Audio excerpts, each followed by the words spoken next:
So, hello everyone, a warm welcome to the second talk of our new season of the series Tibet in Canada, Canada on Tibet.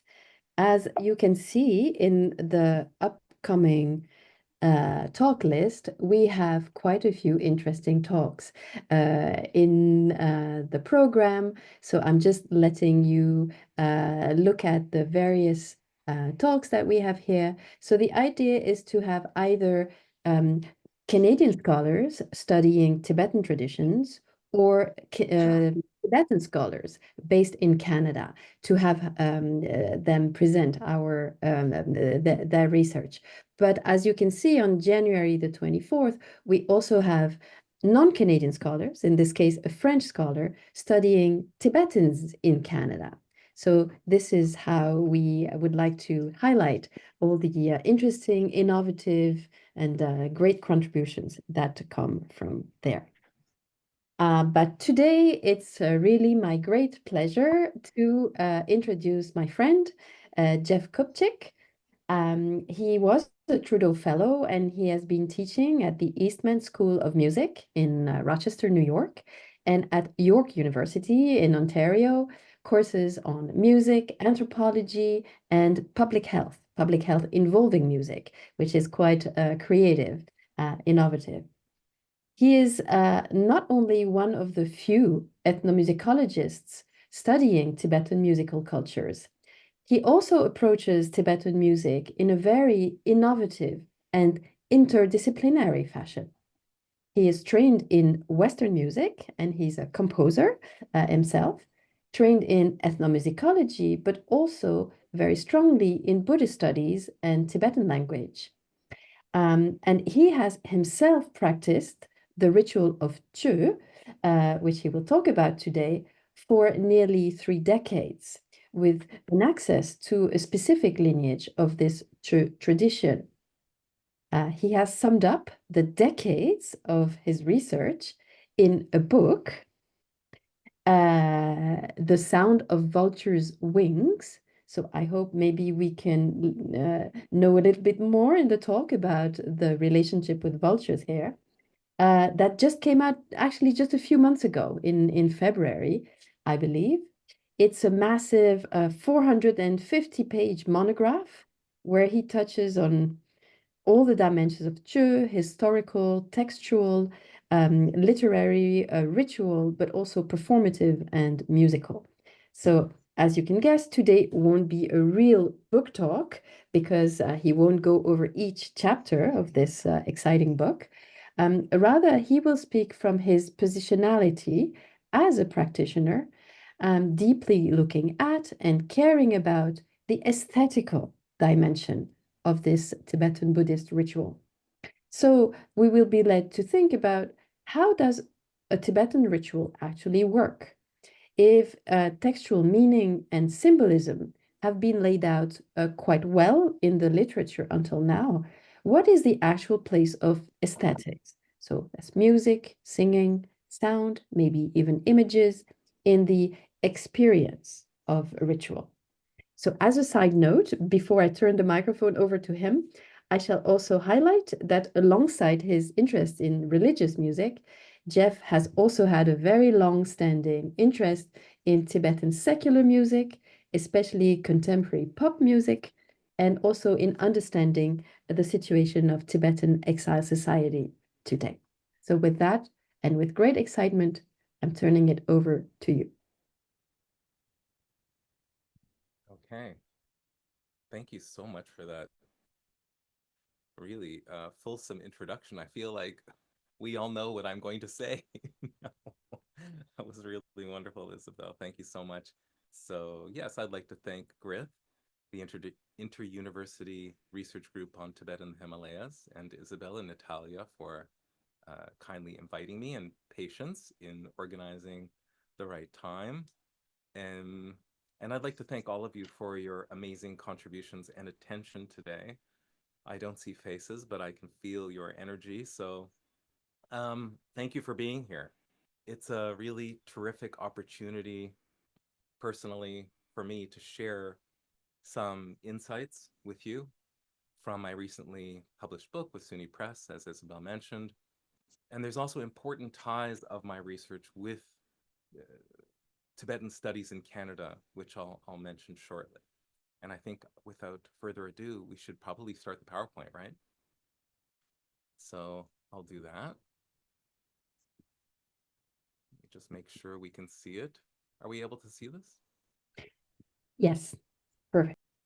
Okay, great. Let me adjust the view so I can see you. Okay, terrific. All right.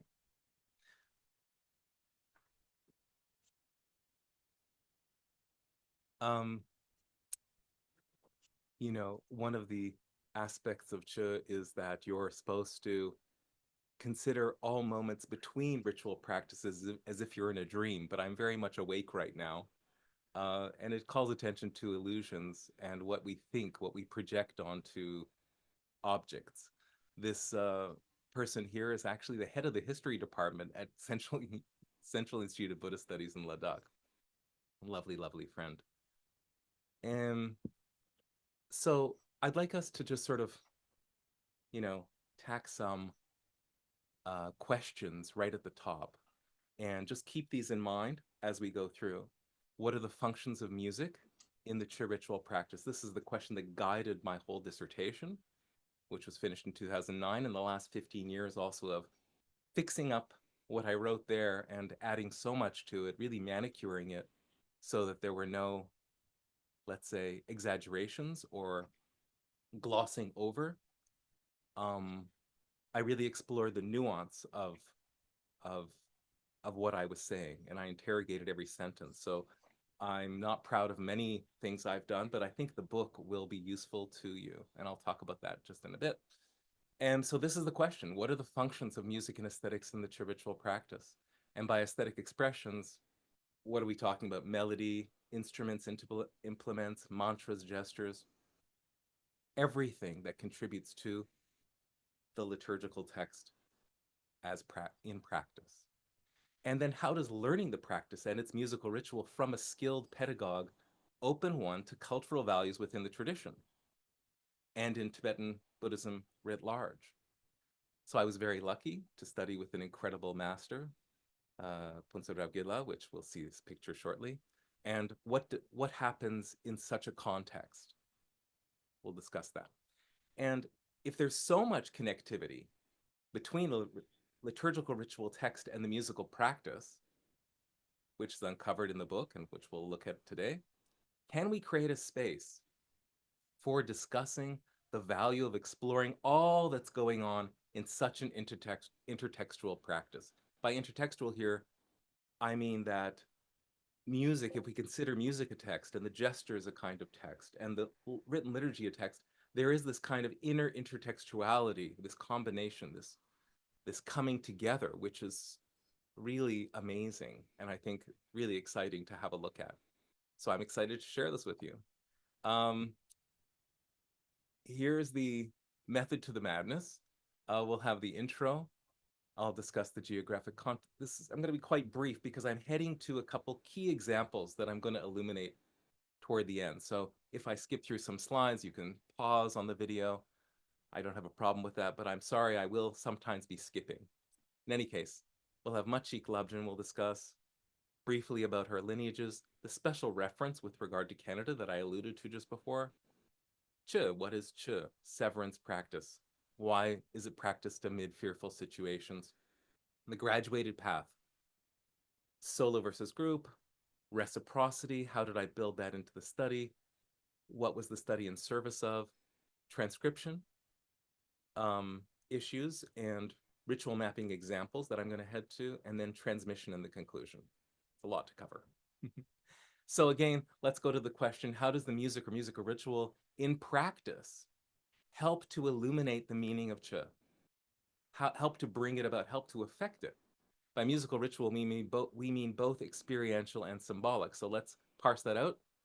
How do the experiential arts, such as practicing, so through practice, what do we come to learn and know? And the symbolic arts, how do the meanings, the attributions of meaning to melodies through tone painting, through mnemonic devices, through instrument construction, sound production? How do these enhance our experience of the enacted symbolism during practice?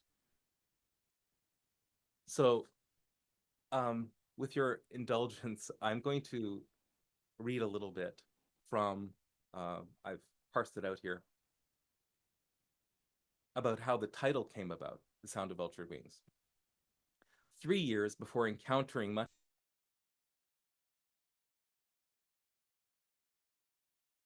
by the way, me great pleasure, joy as well, and it outlines what we're doing today. 3 years before encountering Machik's tradition, I had personally experienced the intimate fear roused by the sound of wind passing through the feathered wings of a vulture gliding overhead while hiking beside a narrow mountain ledge behind Rizong Monastery in This visceral of the sound images of vultures descending to explore whether I was their next meal later suffused with my Chu studies and became absorbed thereafter into my memory. Are you able to hear me okay, by the way? Good. Okay. In the 8th century, Shantideva, the renowned Indian master adept at Nalanda University, mentions vultures no less than 6 times in his well-known text, the Bodhisattva Charyavatara, engaging in the Bodhisattva deeds, or also translated as Guide to the Bodhisattva Way of Life. He mentions it twice in chapter 5 on guarding alertness, 3 times in chapter 8 on meditation, and once during the dedicatory chapter. At each instance, he refers to vultures not to highlight Vulture Peak in Rajgir, the site of the Buddha's second turning of the wheel of Dharma, where he taught the doctrine of emptiness, but rather to conjure up the fearful imagery regarding the pending demise of one's body, of this life. Vultures, as we know, are a sign of impermanence and a reminder of the fear-induced urgency to practice. Customarily, in Buddhist communities of Central Asia, vultures are invited to a sky burial, the funerary rite which takes place in a designated open site atop a mountain, the final offering of one's body of this life. My study of the Chu tradition, initially through traditional pedagogical methods, receiving the initiation, musical transmission, as well as the scriptural and oral transmission, much of that from Punso Rabgila, Hensho Rabji, and the initiation from His Eminence Kelka Jetson Dampa Rinpoche in late 1994. So this, and then subsequently through the interdisciplinary lens of ethnomusicology, I should mention here, just very briefly, that my study of Chu began 5 years before I started the PhD. So it's a little different than some PhDs where you sit with your advisor and decide what to study. It was Pala who suggested, Pala, my teacher, my Chu teacher, suggested, why don't you study Chu? Why don't you do Chu for your PhD? Which is how all of this came about. So one day, while writing my doctoral dissertation on this subject, I encountered a Chu Lama's pith instructions that revealed Machik Lobjin had composed several melodies herself, including a melody designed to represent a sound image, the sound of vultures flapping their wings as they arrive at a sky burial. Machik had set this melody to the sub-ritual section in a Chu liturgy, where when one's body is at its most vulnerable. Her melody exhibits use of the music compositional device of tone painting, enlivening the practitioner's meditative visualization at this key moment. This shows an effective composition technique utilized by one of the most important adepts and artists of Buddhist ritual music. So tone painting is where the composer uses naturalistic imagery, like in Vivaldi's Four Seasons, the sound of the summer thunder shower with violins racing back, So the sound that can be conjured up through music creates a visual image, and that's being used in Chu, in a melody composed by Machik Lobjin. So depicting meditative symbolism through a melody in ways utterly harmonious with the liturgical poetry corrects an earlier mistaken impression that music-text relationships in Chu rituals are of relatively minimal importance. These symbolic concordances conveyed performatively through the Buddhist sound arts ought to now be considered far from anomalous. Additional such instances of music text relationships can be found in various ways throughout this sadhana dedicating the illusory body, which I'm focusing on in this book, but also other liturgies and instances. These may be thought of as a sonic iconography, akin to the purposeful use of tanka paintings as an aid in meditation, cueing the aural, A-U-R-A-L, or visual sensorium, respectively, to deepen one's practice. Such findings led me to engage in ritual mapping, an analytical technique for exploring the many and varied ways in which the outer musical performance and the inner meditation practice elements cohere in the context of Che ritual liturgies and practices. So one of the goals in writing the book, The Sound of Vultures Wings, is to relay to you, its readers, future or present scholars and practitioners of Buddhist ritual, and our students, observations and techniques for mapping the performative architecture of Che rituals themselves as you encounter them, not just Che rituals, but any tantric rituals where sound is important.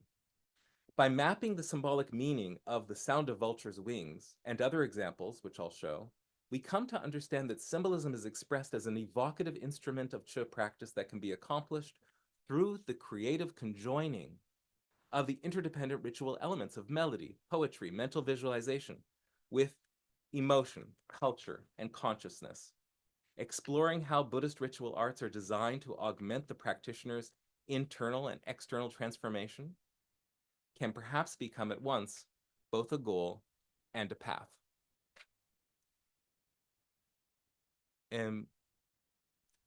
So Che can be practiced silently or with sound.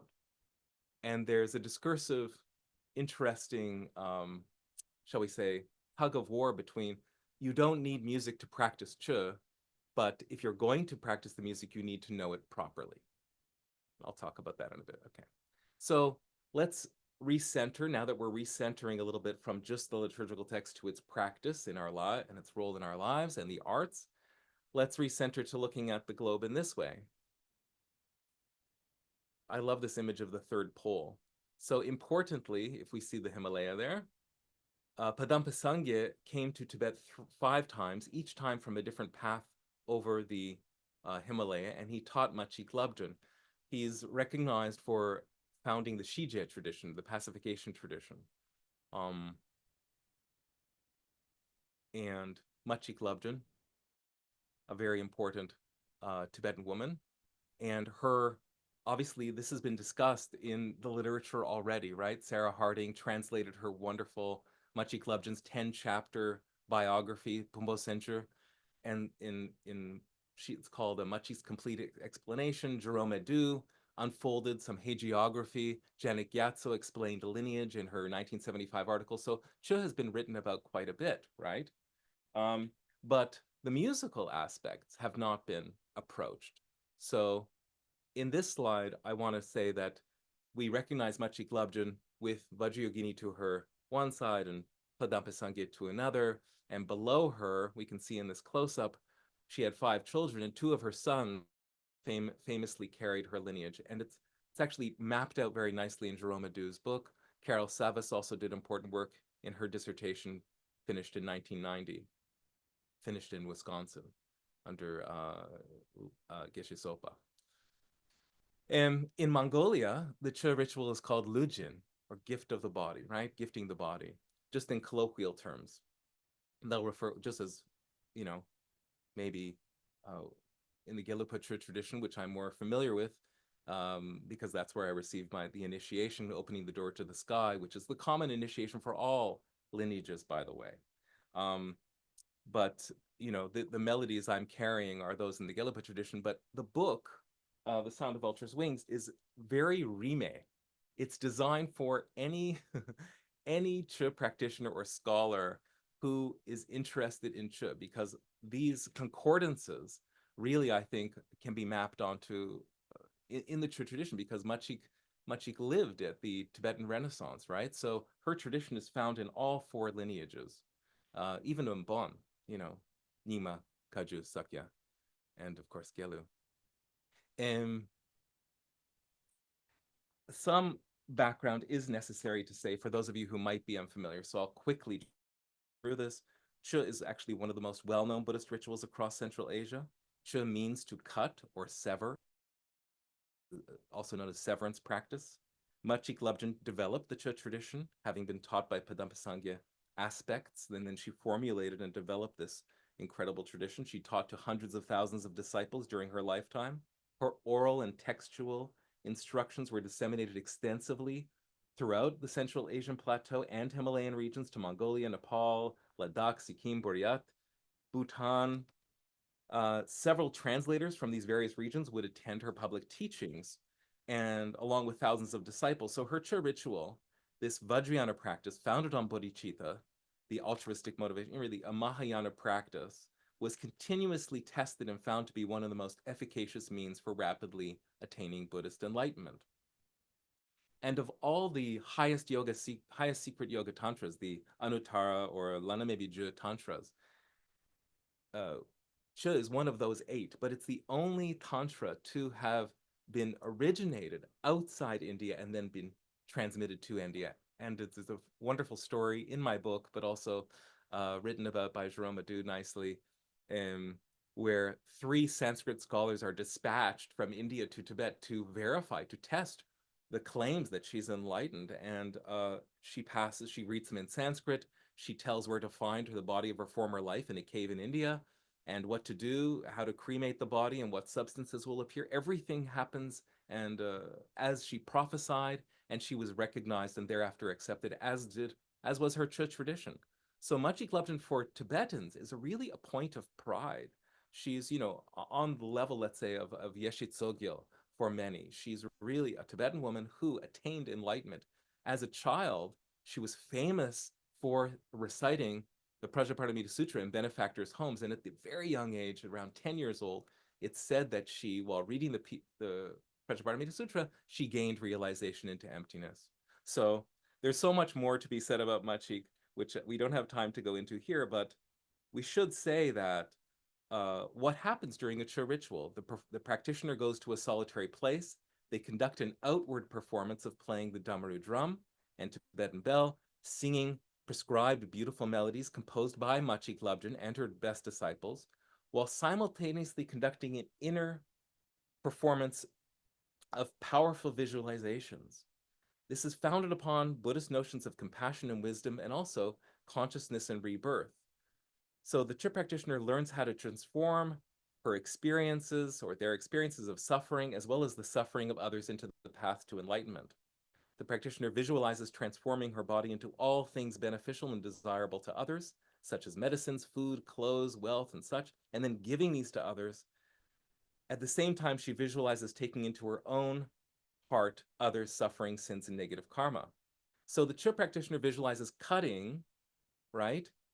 Cutting and offering the body, but to doing so, she realizes the impermanent and contingent nature of the relationships between her mind, body, and self. So what does this have to do with understanding the self? The person that we see in the mirror in the morning that we look at and we think, oh, that's me, and we have some attachment to, we don't really recognize or think about the impermanent relationship we have with this person who looks very much like Jeff does in this life, right? But through this practice, you learn to understand the identitylessness of the selflessness of persons, and the identitylessness of persons and identitylessness of phenomena. So kanzangi dame and chuchi dame. That's what this is about. So it's a very visceral, physical and emotive way of getting to that realization. It's quite powerful.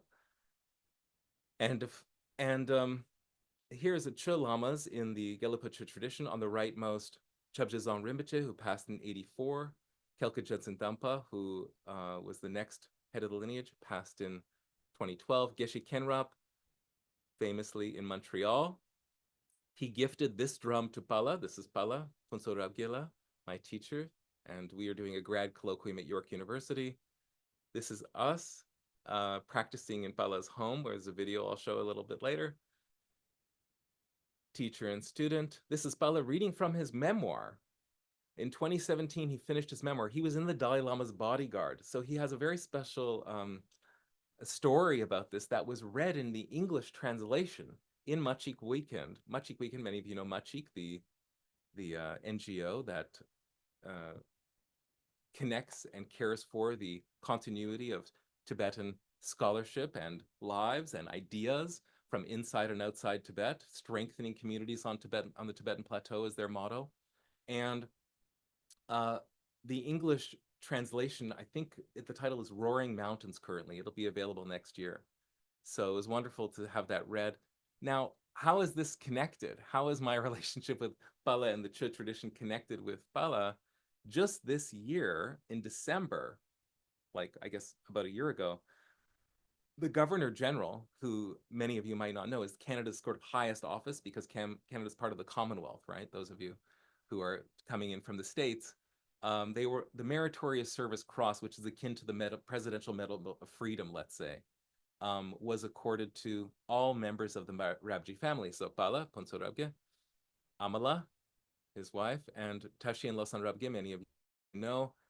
Scholars, Tashi was the first Tibetan Rhodes Scholar, Losang, the first gender anthropologist, finished at SOAS, and they were awarded the Cross and Medal, Canada's highest civilian honor for all the giving that they've done. And I just want to say a little bit about this, because since we're bringing a spotlight onto Tibetan studies in Canada, it would seem appropriate to mention.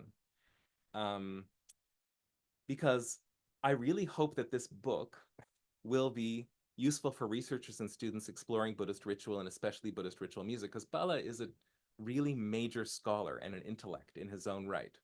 And the approaches and techniques shown in this book are examples of a focus. What happens when you have a focus on a broader scope, right, which is normal, but then the granular, nuanced reading of ritual practice, not only that that's a phenomenological experience from a point of view of practice, but also pedagogy. So the kind of gradated knowing that can happen as one advances through the stages of practice. So the book is meant to empower you, as Bala did me, with the language of aesthetics that you can utilize, for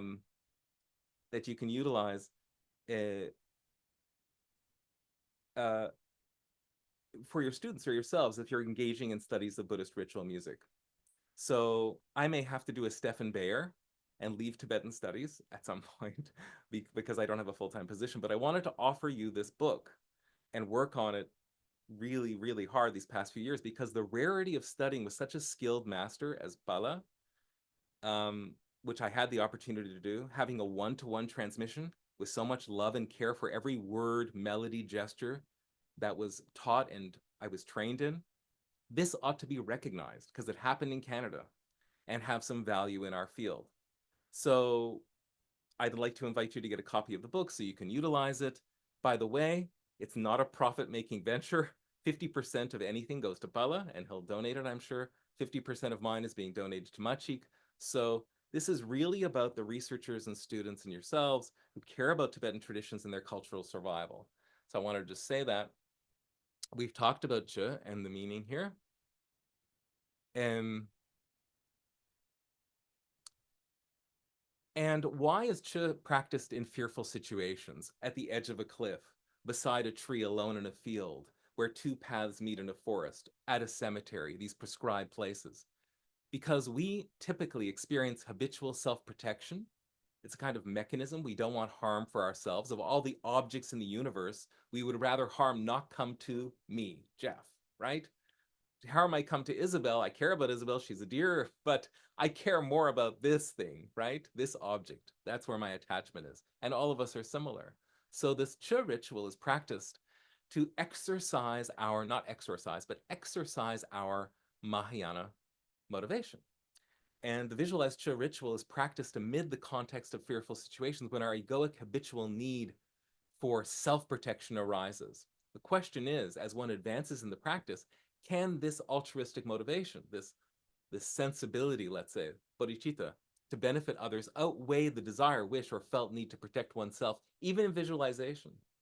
Bala once yelled at me, Jeff, come on, don't lie. If you cut your finger, you care more about that than anything, you know? He's always like getting me getting to the root of the problem.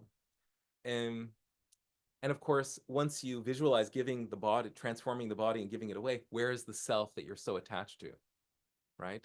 If the body's given away and the mind is in space, where is this self?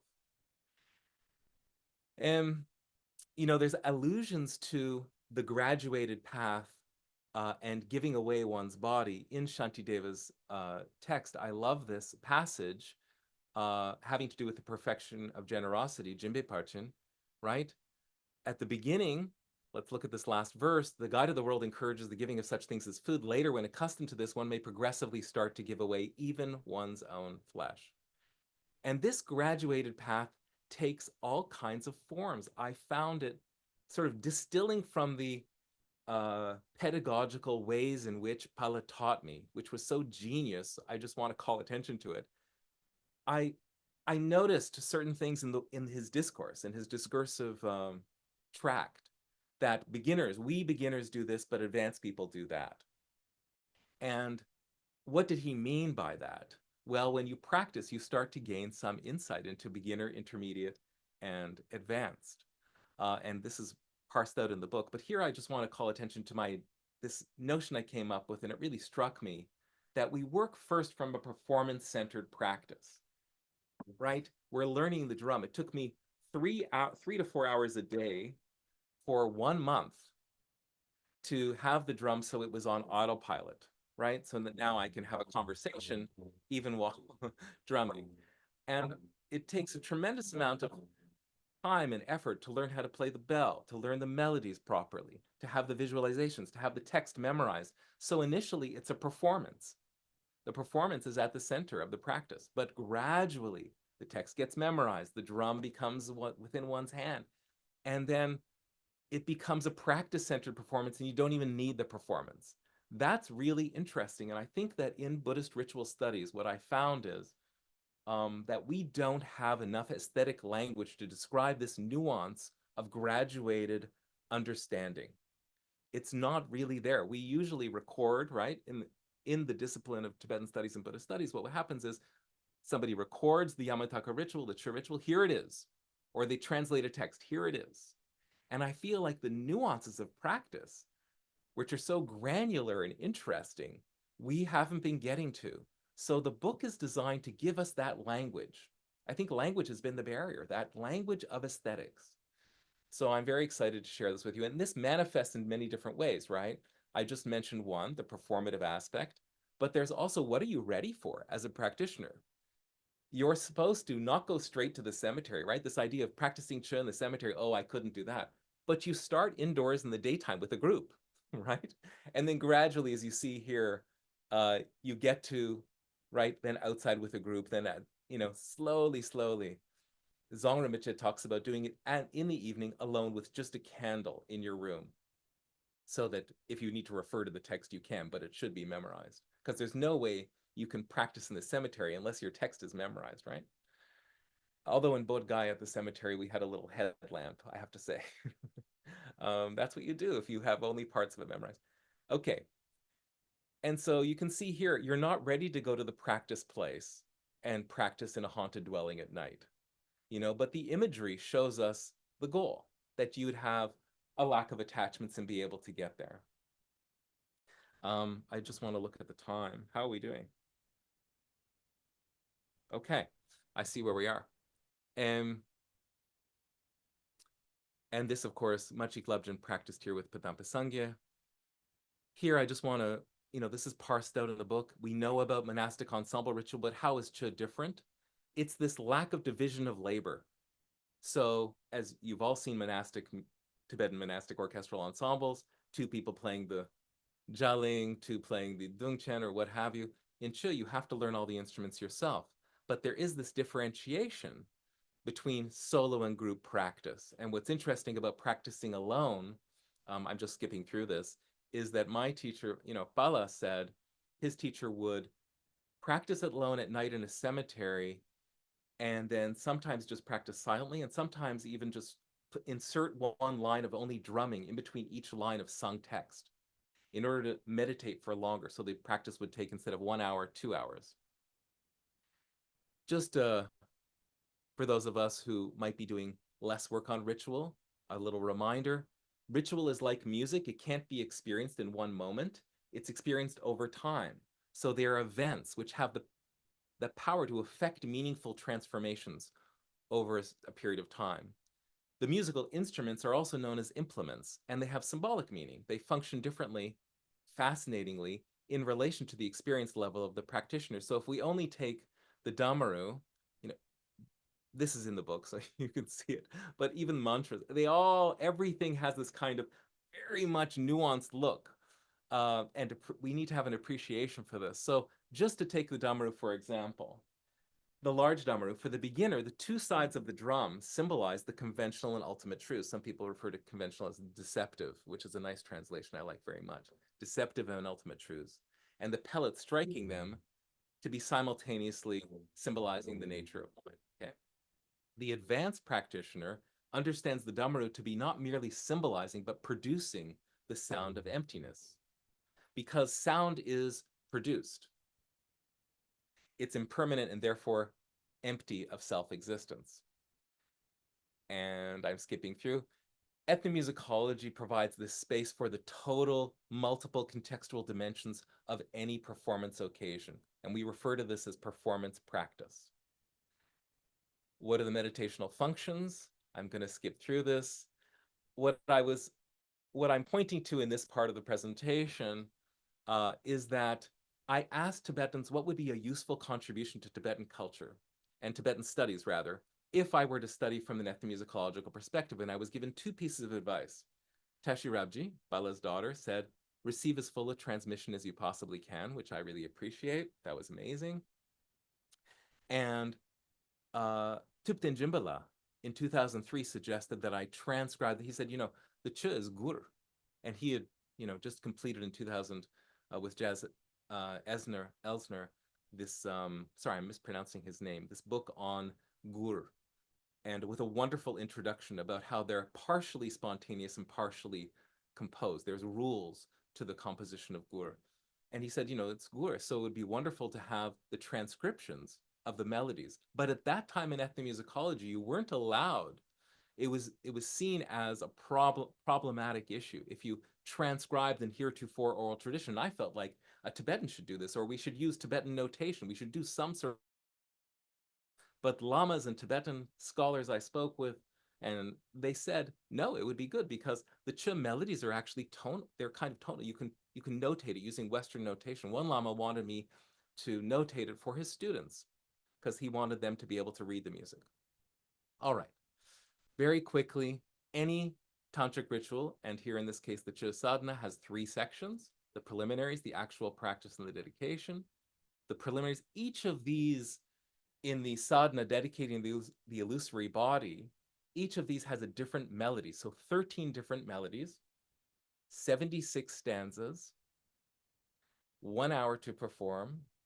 And the actual practice has all 4 distributions. So not every Ch sadhana has the white distribution of the refined parts, say bone marrow, semen, and brains that are transformed into nectar. The red distribution, the remaining flesh, blood, and bones, the manifold, the skin, which is transformed to all things beings desire, and giving dharma. And it's much more beautifully, this is from the book, so it's much more, the presentation is much cleaner in the book. In any case, after the giving, the meditation on emptiness, the 3 spheres of giving, 3 circles or spheres of giving, the giver, receiver, and the thing that the object of giving is all empty of inherent existence, and the dedicatory prayers, the stunning music, beautiful. The core beliefs across all lineages are the same. The inner practice, basically the same, depending on the sadhana, but the outer practice of melodies will be different, right? Even within the same lineage, slightly different. And it's amazing, you meet a monk or a nun, and they'll recognize each other's melodies. Oh, you studied with so-and-so. And some, of course, carry 2 traditions, so they can code switch, if you will. But really, Ch involves getting initiations, Ch sadhana, sadhana texts, written commentaries, oral commentaries, and this training in musical ritual practice and training in meditation. It's memorization first, and then receiving commentary into the meaning ideally. So that's how Pella taught me word for word transmission. It was really, really beautiful.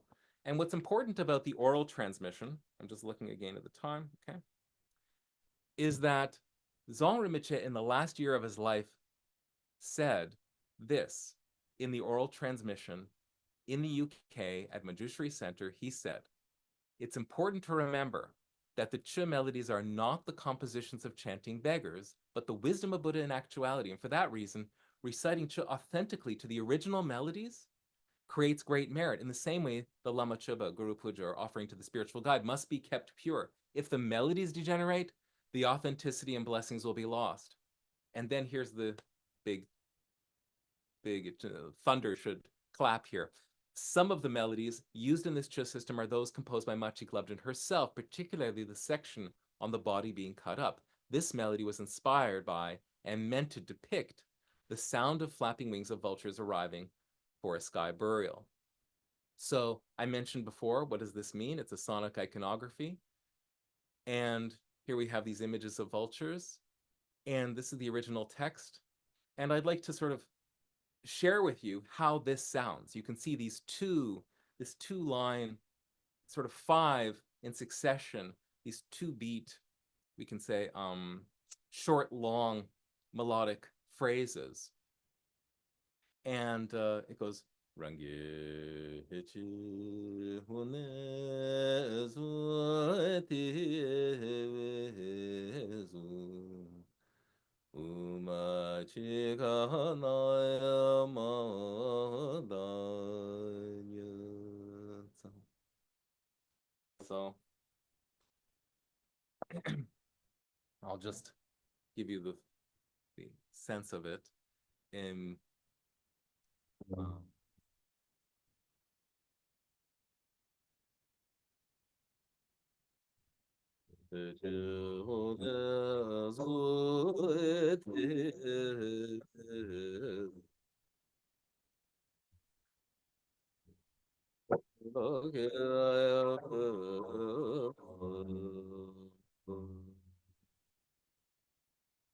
so that melody traverses all of these experiences, the ejection of the consciousness out into the Lama's heart, coming out of the Lama's heart as a dakini holding a curved knife. And among these 76 stanzas, the only place where vultures is mentioned is in this text. So there's a coherence of text, there's a convergence. And the line is, Gumpo shala dijin diguki, chiwa nezun sumtra pardusha. Like a vulture circling above meat, holding the curved knife, right? The drum is like a curved knife, right? I swoop down, and from the crown to the groin, I cut. That's the first incision. So I'd like to read from the book, but we're really running short on time. So I just want you to get the sense that if you're a beginner practitioner, you're hearing the melody as vultures arriving at the sky burial, and you can feel vulnerable and fearful of yourself, right? With this image of vultures as the melody is going, even though you're visualizing the transference of consciousness, you're too much of a beginner. We are too much of a beginner, right? But if, as the text says, you take up the confident position of the dakini as no attachment to the old body, which is visualized as huge as a billion worlds with enough to satisfy every being, transform and satisfy every being's wants, then you're taking up really the bodhicitta practice, where you're empowered as the consciousness of the practitioner takes the form of the dakini. The practitioner feels this resolve to benefit all beings, giving to the vultures and all beings whatever they need and desire. So these two vantage points are, again, this kind of beginner advanced practitioner, which is so important, right? It's not a one-to-one mapping. But interestingly here, this is my key point, and we're heading to this slide. We usually think of, I think, before I started studying, when I began studying Chu, I thought of Chu this way. You have the written liturgical text, which poetically describes the visualizations we're supposed to have, right? The melody kind of supports it in some way. Mantric utterances, performance gestures, they all sort of enhance the melody. And rhythm underlies this, the ma, dang, pa, yi, kan, dro, which is a specific melody for the Gelugpa practice. All right, so fine.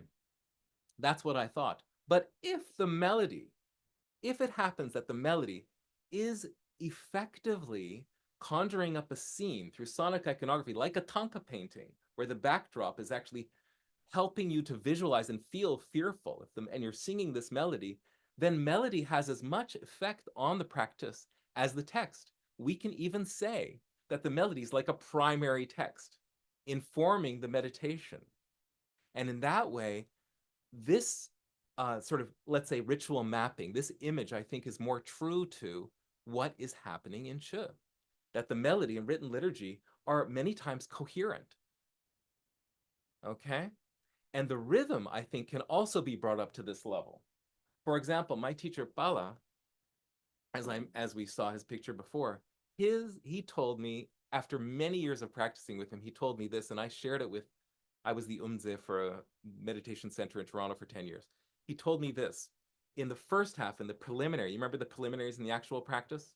In the preliminaries, we are going in, ma, bai, an, do, visualizing, gathering blessings in order to be able to accomplish the practice. And then in the actual practice, ma, bai, kan, do, ma, bai. So in, out, visualizing, giving away, offering, giving away the body. So he added this kinetic dimension to the symbolism from his own practice, through his own insights. And I mentioned this to the students that I was guiding as an umze, and then some of them, I believe, took it up and found it very efficacious for their practice. There's one more example I want to show. Isabel, how are we doing on time? Because this last example is wonderful. Yes, that's really great. Yeah, if you can do it in like 5 minutes, then we have time for questions. Absolutely. So as you may be familiar here with the 7-branch offering practice, prostrating, offering, confessing, rejoicing, requesting the Buddhas to teach, requesting the Buddhas not to pass away, and dedicating the accumulated merit. In this text, here's the original, starting at Dechen Hundu Chokorupale. So Chinan Sansum Deshi Nichichu. I've parsed it out here. The way this works is it's really quite effective, where I think I should read this because it'll be faster. The rhythmic pattern played on the damaru matches prosodic and melodic elements. It functions as a mnemonic for the practitioner. Specifically, the relatively quick 3-beat anapest rhythm, 2 short followed by 1 long beat, is played by the damaru and bell as a complement to the ornamented vocal line of the verse. It is accompanied silently by the 3 bowl syllables, chom den de, meaning the conqueror. So chom den de, chom den de, chom den de, right? The rhythm of the damaru aligns skillfully with the prosody in this sub-ritual, illustrating how precisely the music can complement the sadhana's poetic structure with words. So this starts, what I've transcribed here are the 2nd and 3rd branches. So I should keep reading because otherwise it'll be confusing. So each of the 6 lines of poetry is structured around the number 3.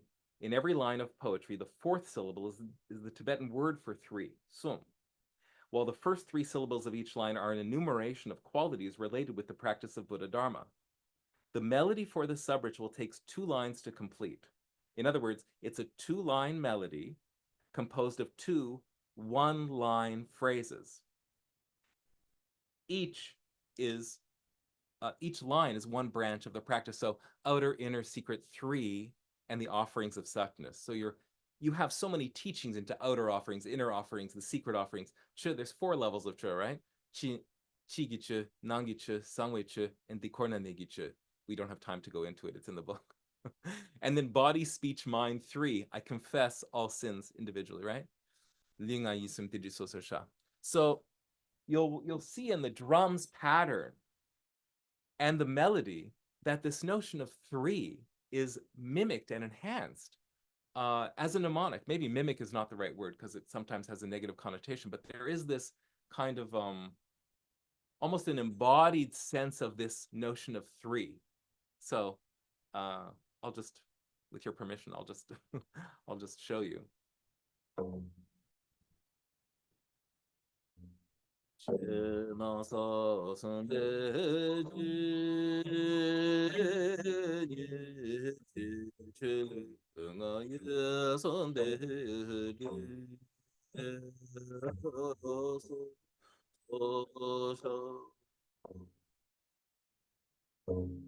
Namakado Sangela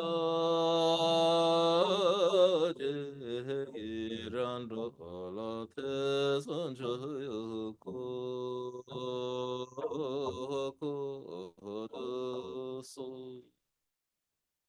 So did you feel something? Did you see how the rhythm works? So again, I'm quite convinced by this image. and I really think that this there's so many different ways in which sound and music enhance the practice. It behooves us not to pay closer attention and encourage our students to pay closer attention. So do I have a final thing to say? I do. In essence, I hope researchers involved in mapping a multifaceted Buddhist tantric tradition such as Chö can benefit from a guide that helps them to ground across this from the preface, a cross-disciplinary approach when attending to the use of music, sound, and visualization in its ritual performances. Similarly, and it goes on. Anyway, so I hope that's helpful. Thank you so much. Sorry we didn't get to everything, but there it is. Yeah. Here we go. Thank you. Absolutely wonderful. Thank you so much. This is an incredible talk. Embodied and over embodied. Yeah, impersonated.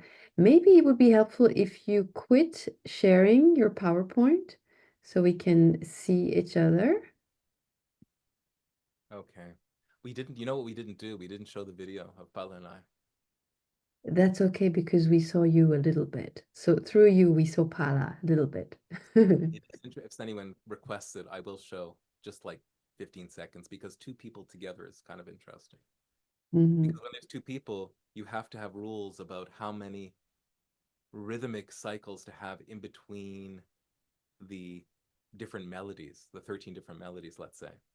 You discuss the performance practices because there's a leader, right? And somebody needs to follow the leader.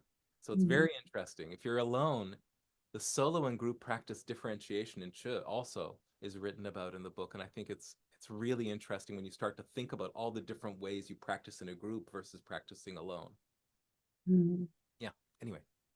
Thank you for sharing so much with so much generosity and heart, actually, and warmth. Decades of research. I think I finally grasped, the importance of aesthetics in ritual. Let's turn over to a conversation between all of us. Has anyone got comments or questions? Oh, yes, Katie. First, are you able to hear me or is it too distracting in the background? So just tell me if I can write also if it's hard to hear. But thank you so much. I can hear you. Okay, sorry. It's at my house there are children here. There's only background noise, so I think this is less distracting. But thank you so much. This is so like selfishly useful for me. I have sympathetic joy for your book publication, but also selfish joy for me, because this is really, really, really useful.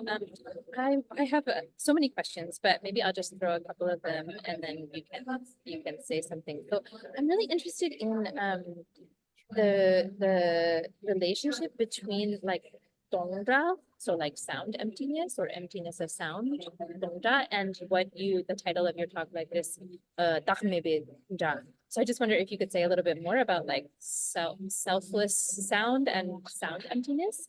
And also it just dawned on me in some poetry that I'm reading, like that the dongda sound is fururu, and maybe this ru has something to do with damaru. So maybe if you have any idea about the name of the Damaru and this relationship with the Ru of Ururu. If not, that's okay. And then my last question is just about the relationship between Chekchu, so like the cutting through resistance in the Dzogchen practice. Yeah. It's spelled, differently, but still this sense of like cutting, and then the true practice. Do you know if there's a historical relationship between these practices? Yeah, okay. Great questions. Wow. First of all, thank you so much for taking such an interest in Chi, because I think it's a very important subject. And I can tell you bring a lot of heart to it, speaking of heart. So thank you so much for that interest. That's great. I was going to be an historian. I was on a historian track, but I realized music is so powerful. So the history is lighter in my book and in my own knowledge, I would say. I know some things about, some scope, but I think historical questions about Dzogchen, then maybe somebody else would be better able to answer that. So I'm sorry I don't know that. I can perhaps mention about I think I do have an article actually on the Damaru that would illuminate your second question. So I will look into that. That's very interesting. Why don't you email me your question to remind me, and then I will take pains to find that art, to dig it out. I have a tremendous library. I'm not home now. I'm in New Jersey at a friend's, but I will, when I get back, I will find it, and I can share it also with Isabel if other people are interested. With regard to the title, just quickly, I suppose, I was trying to think of what was important to say about what I was going to be offering today. And sound and music, whether it's sound, a mantric utterance. Chapter 5 is all about the mantric utterance pe and a translation. So sound and utterance are incredibly important. We often don't think about it. We often don't think enough about the importance of sound. We have body, speech, mind, but a speech act is actually, it's embodied, but there's also thought that goes in, there's intention that goes into speech acts, hopefully. So if we're talking about the three doorways, it's very important. That's like more conventional. But then sound without self, if the ultimate goal of Chi practice is to reach a state of identitylessness, right? Kanzangi Dame and Shichi Dame, to see the interdependent relation of ourself and how we impute upon all, it's very high philosophical stuff. So I thought this would be evocative of what is happening in Chi rituals. Evocative enough that it would be poetic and allow each of yourself, everyone here to come up with their own, whatever level you're at with respect to sound and self, whatever level you're at, you could enter in. Does that make sense? So kind of ecumenical and open.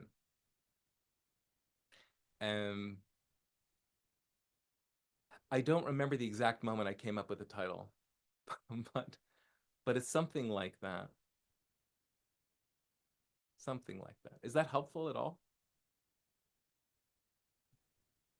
I don't hear. Yes, she was muted. Yes, thank you. Oh. I just mouthed it, so you wouldn't have to hear the background. But yeah, thank you very much. Okay, but please email me, okay? And you are Katie, okay. So does anybody else want to ask Jeff to comment about his huge knowledge of the Chi context, but also practice, of course? Whilst you're thinking, oh, is there one? Okay. Otherwise, I had one. Jeff, you mentioned really very interesting and thought-provoking concepts like tone painting and sonic, how did you say that? Sonic iconography. Yes. This is so rich to think with. So it is as if there is a convergence of two senses that are usually separate in Western understanding. And you've really showed this beautifully with your own demonstration. I was wondering first, did you carve these concepts or were you inspired by somebody else? And the second is, have you shown your research to Pala or other Tibetans and this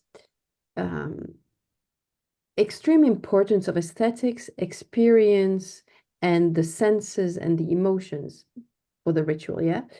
Do they, I would say validate, but it's probably not the right term, but do they think it is as important as you um, showed us very convincingly? Or would they still, maybe in a Tibetan fashion, strike how much the text is so prevalent in ritual text uttering, if this makes sense? Yeah, I love this question. So I should probably ground what I'm saying with a little context of the lessons. I was very innocent. I didn't go to, when I was invited to study with Bala in his home, he'd say, come up in the morning on Tuesday. And it began not just music lessons to learn how to play it, but word by word transmission. And I learned it by rote. I learned it as a Tibetan would. And I constantly said to him, why are you teaching me? Teach a Tibetan. He said, Tibetans are working. They're working. You're a graduate student. You have time. And his daughters are graduate students at the time, right? We came up together at U of T. So he said, just keep practicing. And I also said, if at any moment you feel like I'm doing harm to the tradition by, if I ever write something or Tashi or Losang feel that there's something not okay, please tell me. I'll find a different topic for the PhD. Just let me keep studying with you because it's so beneficial for my mind. And then I didn't transcribe the melodies, even though Thupten Jinpa asked me to, for another 5 years. It was 2008 or 2009, I guess, right when I was defending my dissertation. And Tara Ellingson came as the external examiner. And the committee decided they wanted to see transcriptions. And when I transcribed the melodies, because I have a background in music theory, I saw these common 11 characteristics of the melodies, almost like it just leapt off the page that there was I hadn't noticed while I was singing. I learned it by rote. You know what I mean? I learned it as a Tibetan would, just receiving it like a vessel. And so very, very innocent. In every lesson, I didn't come with an agenda to try to find the symbolism in, I would ask, what's going on here with music? He said, it's like guitar, guitar keeps you going. And I talk about flow in the book, how the Dhammaru creates a kind of quasi-trance-inducing flow. It's very, very interesting what happens to you and to listeners through the practice and performance. So, I didn't go looking for the symbolism, but in that, when I saw that tone painting description, the attribution to a melody of such a powerful visual, it's not she could have chosen the talons of vultures ripping into flesh. She could have chosen another kind of melody, but she chose the flapping wings of vultures arriving at a sky burial. Think about that image. It's so evocative of fear. If you're attached to your body, if maybe you guys don't have any attachment to your body and you're fine, but for a person who's relatively attached to the self and as the body, it's brilliant, actually. So I really think of the term came to me, sonic iconography, and Eugene Wang, the Abby Aldridge Chinese art history professor at Harvard, when he saw my talk, this is a few years ago, and I mentioned it, sonic iconography the first time, this is 2007, he said, have you read my book on shaping the Lotus Sutra? I said, no, I haven't. He said, I found in the Dunhuang caves what you found in music. I said, what do you mean? Nobody could figure out the aesthetic logic of the caves. But I realized every cave is a different section of the sadhana. I was like, oh my goodness, that's incredible. And here with Chud, the liturgy, every melody is appropriate emotionally, like a rasa in Indian classical music. Every melody is appropriate to the liturgical section. So insights came through practice and over time. I didn't go, like Margaret Mead and Franz Boas looking to prove something about, I'm fascinated by what has been uncovered. And I feel very much like it's kind of the onus was on me to say there's more here than we've been looking at. And so I've just sent about a month ago, I guess, Tuptin Jimbala a copy of my book because he was the one who actually initially said I should do it through Wisdom publication. I probably should have. I went with SUNY, you know. It's taken its own shape, but I'm really curious what he will say. So I'm in the process currently of finding out what Tibetans are thinking, and I'm be very happy to report back to you, Isabel. I'm hoping that they're going to say, yeah, of course. I mean, some lamas have said, yes, the rolling, certain melodies symbolize certain things for them and enhance their practice. Some of these are dampa menga, right? They're given only secretly to disciples. So is that an answer to your question? Of course it is. Before we turn over to Katie's question, because you mentioned your book and we've had a few late arrivals, let me share again here the discount code for those of you who would like to purchase Jeff's book on True. So SNPF 24. That's yeah. If you enter that in, there's a 66-page preview if you don't want to read the whole thing, but I should say, again, this is not a profit-making venture. Everything is being donated. My 50% is being donated to Machik, Bala's probably as well. And Bala, my teacher, has his memoir coming out next year. I think it's going to be called Roaring Mountains. So this is just one aspect of Bala's life, which last weekend people were very excited to see that this book is finally finished after so many years. But Katie, you had a question.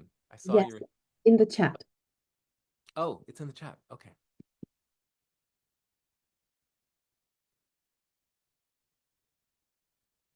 I think it would be good if we would read out aloud because for the recording. Yes, I have okay, so Katie, I'll read it because my understanding, or Isabel, do you want to read it? No, please do. Okay, so Katie is in a place where there's lots of extraneous sound, so I will read this on her behalf. I have another question about the sound of vulture wings flapping. In your demonstration, you used crescendo and diminuendo to mimic the flapping noise. Is there also a Tibetan onomatopoeia for the sound? I saw something like pe in the beginning of some of the lines you translate. Is that the sound of flapping wings? Again, I'll answer the second part first. Katie, I don't know why I'm doing that with you, but I am. Maybe you saved the best for last in your questions. I don't know. So yes, at the beginning of every melody, pe is uttered. So it's a soft pe, and it's described in the book. The translation says if it's too loud and abrupt, it could scare and even harm and possibly even kill fragile and weak beings. Pe is a very powerful syllable. So the discourse around what it symbolizes, I wanted to say, in contrast to crescendo diminuendo, Katie, there is a performance practice of starting very slowly and then gradually speeding up. And so you're starting slowly. The tempo is speeding up in terms of, I'm assuming you're curious about performance practice. And then also the pitch is the lowest you can physically produce, and you're raising the pitch throughout, melody after melody, to some extent. Males and females often, depending on their voice, it'll be at the unison or octave. We're not using harmony, but there is an effect of drone polyphony because the drum has its own pitch and the bell has its own pitch, right? And the drum changes pitch depending on humidity, right? So when you start, I mean, the first melody, if you want me to do it as low as I possibly can. All right.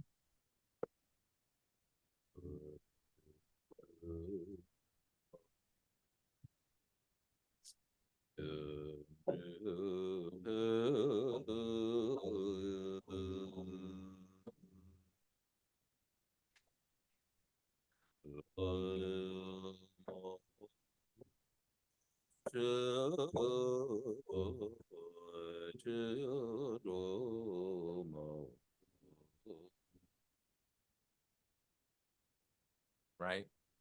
And I have a drum that even has longer beaters and it can go much slower. So the meditation is much more full. So another important aspect that we don't think about is we learn every melody a cappella first without drum accompaniment, which has much more guru, much more ornamentation. And when we start, as it accelerates, as the melodies get deeper into the practice and it's quite a bit faster, you're dropping ornaments. So you need to know which ornaments to drop and which are basic and fundamental to the melody. Does that make sense? So the melodies have a kind of core integrity. Oh, you're typing something. Interesting, Katie says, a kind of unintentional crescendo because of the ability to produce volume when producing low notes. I see. Yeah, you could say. I accept. Yeah, nice. Yeah. I mean, Bala's voice is booming when it's low. Mine is softer. So it depends also on your physical ability. And if you're in a group, you would choose a tone and the umze would know the tone that everyone can do comfortably. So you wouldn't begin at your own lowest tone. That's again the distinction between solo and group practice. So group practice, you're compassionate to everyone. You would start,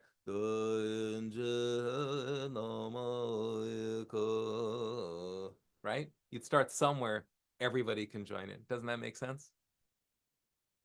And of course, the first 4 syllables are only for the umze to set the pitch, and then everyone comes in on the 5th syllable. Ah, Christina, yeah. Thanks for coming, Christina. Bye. Okay, but I feel like, am I wrong? Chiara? I'm basically mispronouncing your name. It looks like you're curious about something. Do you have a question in the chat? Well, I'm too ignorant to have questions, but yeah, actually, my biggest interest was in this concept that you mentioned. Isabel asked already, but in your presentation, you were skipping some slides about this sonic iconography, and I was so interested in knowing better about this concept, and but I think I should read your book first and then come to you with some questions. I can tell you something. How do I pronounce your name? Chiara. Chiara, beautiful. So I worked with a master's student who's based at RYI. She finished her master's there during the pandemic, and she would read a sentence out loud. And I'd listen to the sentence and I'd listen to it. Okay, how would the music scholars receive this? How would the Buddhist studies scholars receive this? How would the practitioners? What about, and so from all perspectives, how would Tibetan, am I exaggerating here? Is there more here than I'm saying? And so each sentence in the book is parsed and carefully manicured to try to not exaggerate and not underplay what's happening. So I feel like each rewritten some maybe 50 times. It's very clearly explained what sonic iconography is and ritual mapping, and how the treatment of the text and the melody and the gestures, they're all worked out. And I hope you feel comfortable to send me an email after you've read it, if you read it, whenever it happens, to tell me if it's satisfactory to your liking, if the descriptions worked for your liking. Thank you so much. I am definitely interested because I have some students, master degree students, who work on music in some Japanese Buddhist ritual, and how Buddhist Jodo Shinshu masters are modernizing music and doing, the techno hoyo kind of stuff. And so how techno music has been applied to Buddhist practices. And there are so many questions about the importance of convey the right music for the right teachings, or if we can change music provided that the core teachings are still kept. And this is a big debate in Buddhist Japanese modernizing. So that's why I was asking, because I think he should read your book. So I'm thinking a lot about him now. Yeah. I'm really glad you mentioned this fascinating topic. I'll say 2 things that might be helpful to your student. One is, or for anybody reading the book, the notes, the 62 pages of notes, you should read. when there's a note, in many books, the note is sort of by the way, but these are fundamental to the book. I just didn't want to interrupt the narrative, but we spent so much time on the notes. So read that. And also the 50-page index. The index was initially by SUNY given to a bot, a company that gave it to a bot. Can you imagine an AI bot? And it botched it. It's terrible. So I spent 1 year making this index, and the index is designed to help your students and any students who are interested in Buddhist ritual music, because there's a convergence of terms. So under one term, you'll see where it's the language is where I think got stopped. The language is why we don't have as much in the ethnomusicological literature about sound and nuance. I think that's where, so I tried to fill that gap. So use the index. Also, I'll just say one thing.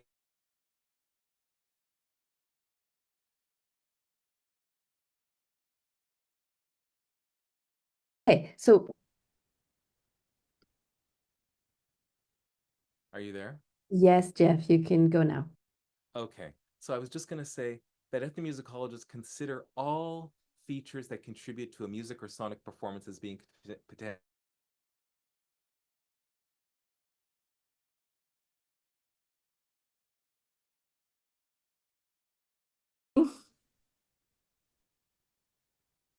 I'm not sure why. Can you hear me? Yes. You can hear me. Yes, now, yes. Okay, so ethnomusicologists are just interested in all permutations of a ritual or any kind of action. So the pre-planning stages, the selecting of performers, the instruments and implements, the size of the venue, the acoustics, who sits with who, the position of all of these affect, and the occasion, the event for which the ch is being, or any. This is, I think, very interesting to cultural anthropologists. They might think we're only interested in sound, but it's this common, all social, economic, political, psychophysical, and spiritual elements is what ethnomusicologists are interested.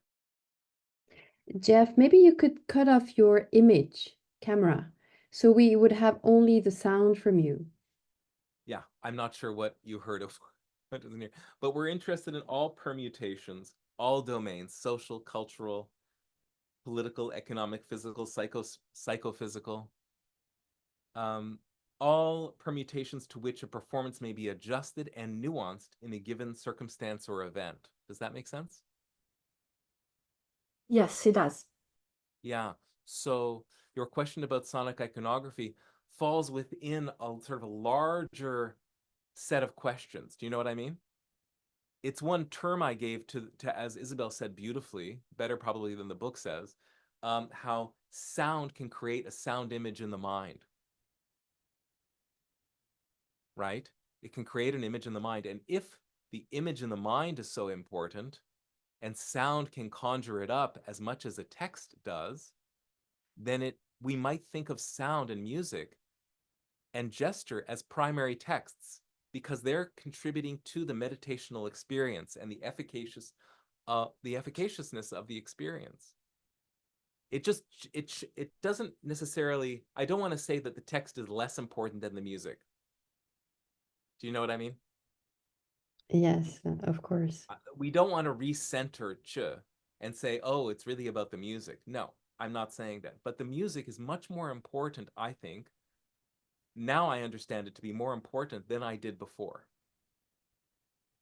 And for Yeah. many different reasons. Once you start getting close and looking, once you start mapping a moment, if you map a single moment, what is happening with the drum, with the symbolism, with the melody, with the visualization, and you map it, it's like a storyboard.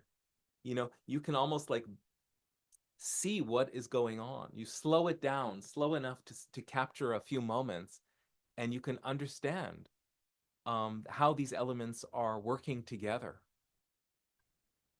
This is really fascinating stuff. And your book, it would I definitely. call it ritual mapping. Sorry, go ahead. Now, I just wanted to say your book will be tremendous in a classroom. It's really great stuff to teach with, I think. And not only in Tibetan studies or Buddhist studies or ethnomusicology. I think in anthropology in general, because aesthetics is so um, in demand, let's say now, and so popular that it's a case in point in showing the importance of sensoriality and learning as a process and all of the dimensions of the being involved in learning and then doing the sadhana. It's yeah, it's going to be very helpful. In the Tibetan Buddhist world, I don't think other people have a little bit Michael Monhard in a Mhm. 17 article, Revue d'études tibétaines, um, but not coming from a practitioner point of view, embodied practitioner point of view. But actually, can I ask another question? Please. It came to my mind after Chiara told about her student. Annie Choying Drolma famously recorded the Chu ritual with a Western guitarist, right? Yeah. So how is this um, either updating with current technology or transforming this tradition into some kind of object of entertainment or consumption? How do you personally view this evolution, or how do Tibetan practitioners view this evolution? Well, let's first ask, how did Ani Choyang Droma feel about it at the time? And then later, how did she look back on it? Because she has been asked about this. And it's a really, I think it was published in Lion's Roar, um, or maybe Shambhala magazine. Beautiful quote. I'm going to slightly paraphrase what she said. She said, I used to be a little bothered by it, right? She did it as a fundraising effort, partly for her nunnery, right? But she said, I used to be a little, have questions about what this is doing to the tradition. And so, but now I see it as an ornament to the practice. Isn't that beautiful? What a sentiment to see it as an ornament to the practice. And so she's a wonderful teacher, and I think a guide for any musician involved with sacred songs in Nepali, Sanskrit, Tibetan. So I take her lead there. Um, Anybody can take offense with anything. Look, let's put it that way. Steve Tibbetts, I saw him do an hour and a half interview at RYI. Amazing guy. I've never heard him before. He's very creative. He loves Che. He had a good motivation. The sound is, I played it for Bala. Bala and I listened together. There I am in Lindsay with the snow around us, listening to Ani Choying Droma with Steve Tibbetts' harmonizations. Bala said something like, yeah, some people like this. This is nice. If people like, it's good. That kind of attitude, very open and accepting, rather than a kind of protectionist way. But if someone is actually doing Che practice, like Ani Choying Droma, I'm sure knows Che cold, she is a practitioner, then while practicing, she doesn't need any enhancements or harmonization. You know what I mean? But how do I feel personally? I think I take my lead from Pala and I take my lead from Ani Choyang Droma. I find it stunning. I think what they did is stunning. I don't feel as a composer, and it's in the first page of my book, that one should take these melodies as a basis of composition. I don't want that to happen to Pala's melodies, because his melodies are stunning. So I feel a little protective of Pala because Pala's tradition, personally. But so I wouldn't do it, even though I'm a composer. You know what I mean? Yeah, but I accept what because Ani Choyang Droma did it, and she's so prominent, and she did it with that motivation to raise money. I think everything is context based, right? She's able to feed so many nuns. She has to do something. Yes, definitely. Some people say also, oh yeah, sorry, Chiara, please go. I was not sure so much when I clicked on it. Anyway, since you went off. Okay, this is still about, so from a not practitioner, not very learned about Buddhist philosophy kind of person. So I apologize if the question is that. But I was wondering, we are speaking about aesthetics, iconography, but as far as I remember, if deities can be sonic, like mantras are sonic deities, so is there not also an ontological aspect? I mean, not the sound is not only about aesthetics, iconography, image, but really the deity itself. Or is it, I don't know, so more than performative, but ontological, if it's possible to think about that in this way? I think this is very important. You say you're not a practitioner, but this is a question having to do very much with practice. So think about that quote that we saw earlier, right, Chiara? He said, this is the wisdom of Buddhas in actuality. It's not symbolizing. The melody is not symbolizing. For some Chö practitioners, the melody comes in a dream or it comes in a vision. I was at a teaching where a melody for a mantra occurred to the Lama, and then the Lama sang it for all of us and had us sing the mantra with this rhythm. It was for a Yellow Tara mantra. And he was so joyful while singing this because it had come to him kind of in a vision while doing a retreat. So what's happening there, right? Did you know what I mean? How do we think about this? Are we, by singing these melodies that have been passed down by Machik Levden herself, embodying her blessings? And can we talk about this as scholars who we're supposed to be, dispassionate, and, how do we talk about this? So do we say, oh, well, that's what Tibetans believe, or according to the tradition, comma, you know what I mean? We situate it, of course, we contextualize it, and we say this is what is believed in the tradition with a third person languaging of the belief, right? And so as a scholar, I shouldn't use first person, I believe that it's this, right? We are told through the tradition's oral lineage of teachings that such and such is the case. And then it's up to you, right, the practitioner, to bring it into your heart, to try it out, to see what happens. The article that I wrote in that was published in Asian Music in 2013, the Chö Ritual Damaru, what was it? It's chapter 4 of the book, actually. It's modified slightly and fixed up a little bit, but it's chapter 4 of the book where I talk about this interpretive community.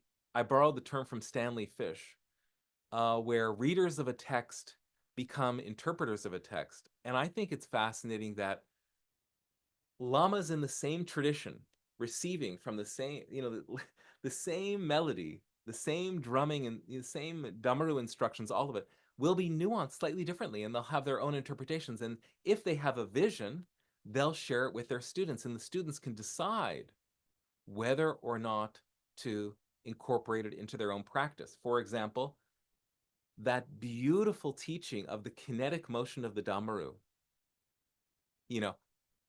coming in during the preliminary practices, guru yoga, seven limb practice, mandala offering, lineage blessing, right?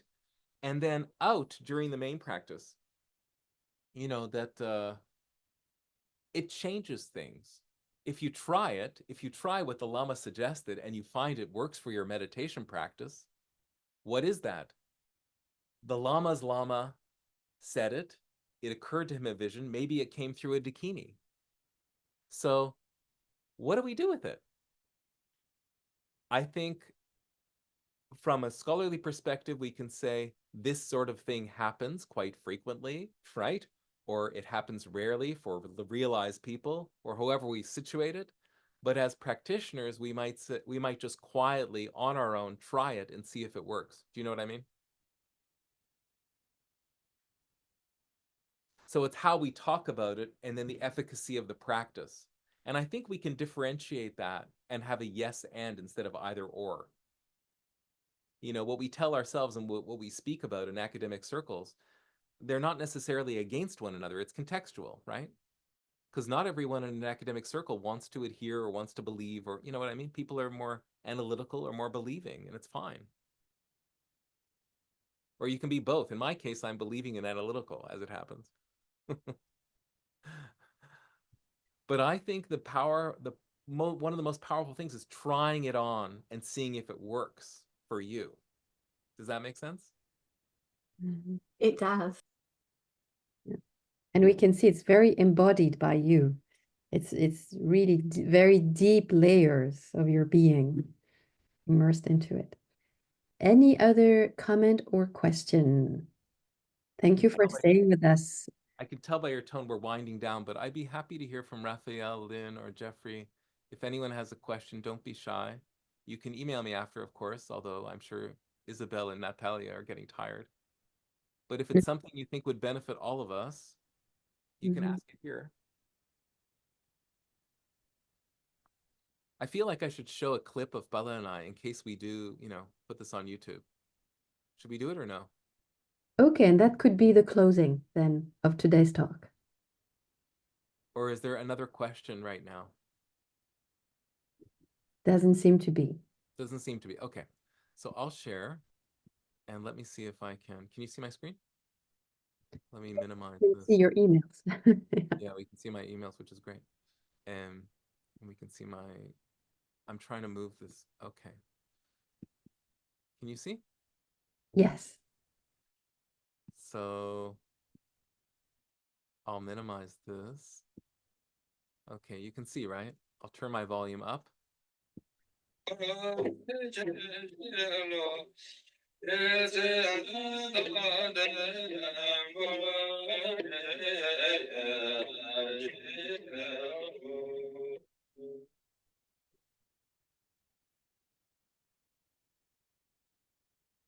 Okay, wow, that's a big close-up on me.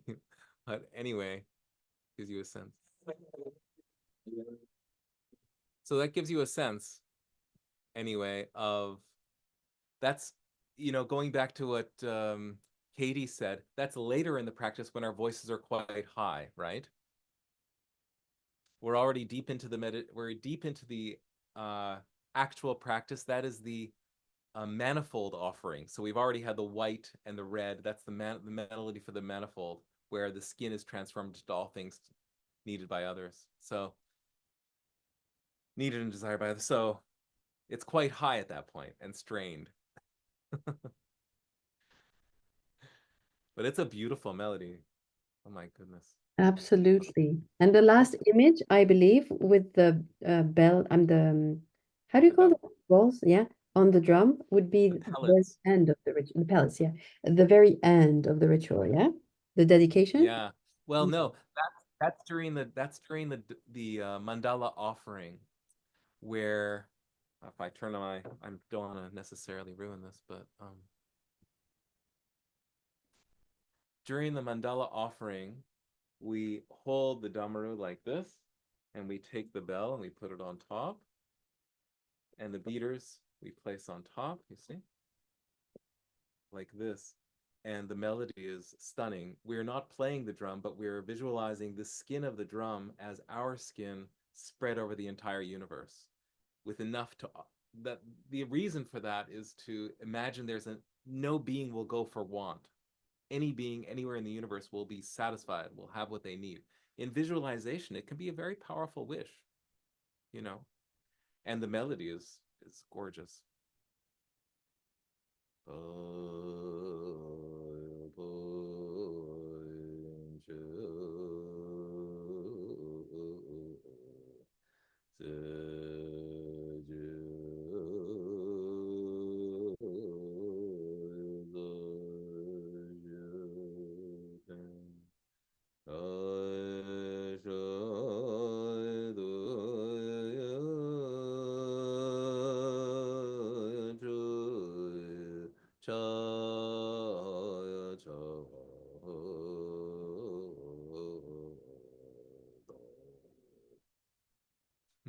And it goes higher and higher.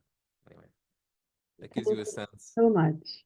A little I've sense never of witnessed any such thing on Zoom. Powerful. It's amazing how it's still crosses, the screens and everything to be actual when we listen to you. Thank you so much for offering us your Everyone. Mhm. Thanks. Please feel free to email me if you read the book and you have an insight, share it with your students. And thank you so much for this opportunity to share. And again, the book is just meant for, oh, that's lovely. The book is meant, really, it's no profit is being kept. It's a Dharma book, so not allowed, but if you get something out of it for yourself and for your students and for your scholarship, I'd be so happy. It would be worth it. Wonderful. So with this, we will close this talk. Please come back in 2 weeks' time for Christopher Helen's talk, Virtual Tibet, Work in Progress.